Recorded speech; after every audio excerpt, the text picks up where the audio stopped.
জাতীয়তাবাদী মহিলা দলের সভাপতি আফরোজা আব্বাস বলেছেন, পতিত আওয়ামী স্বৈরাচার বাহ্যিক উন্নয়নের নামে নিজেদের পকেট ভারী করেছে। শনিবার রাজধানীর বাসাবোতে ছায়াবিথি জামে মসজিদ ও সমাজ কল্যাণ সমিতির উদ্যোগে বার্ষিক সাধারণ সভা ও গুণীজন সংবর্ধনা অনুষ্ঠানে প্রধান অতিথির বক্তব্যে এসব কথা বলেন তিনি। আফরোজা আব্বাস বলেন, দেশের প্রতিটি সড়কের বেহাল দশার কারণ হচ্ছে উন্নয়নের নামে লুটপাট। আওয়ামী লীগের উন্নয়ন ছিল লোহার পরিবর্তে বাঁশ, ইটের পরিবর্তে মাটি, মেগা প্রজেক্টের নামে মেগা দুর্নীতি করাই তাদের মূল উদ্দেশ্য ছিল।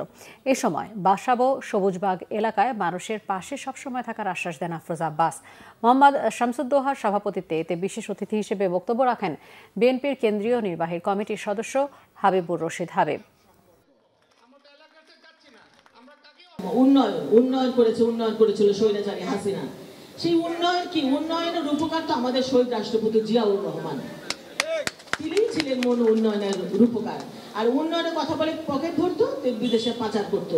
এই সাবের হোসেন চৌধুরী যে এলাকার বিনা ভোটের এমপি ছিল এত বছর, নির্যাতন যা করেছে আপনারা দেখেছেন। আমার উপরে যে নির্যাতন করেছে, যে হামলা করেছে, শুধু আমার একার উপরে তো না, আমার সাথে আপনাদেরই সন্তান, আপনাদেরই ভাই বা আপনারাও নির্যাতনের শিকার হয়েছেন।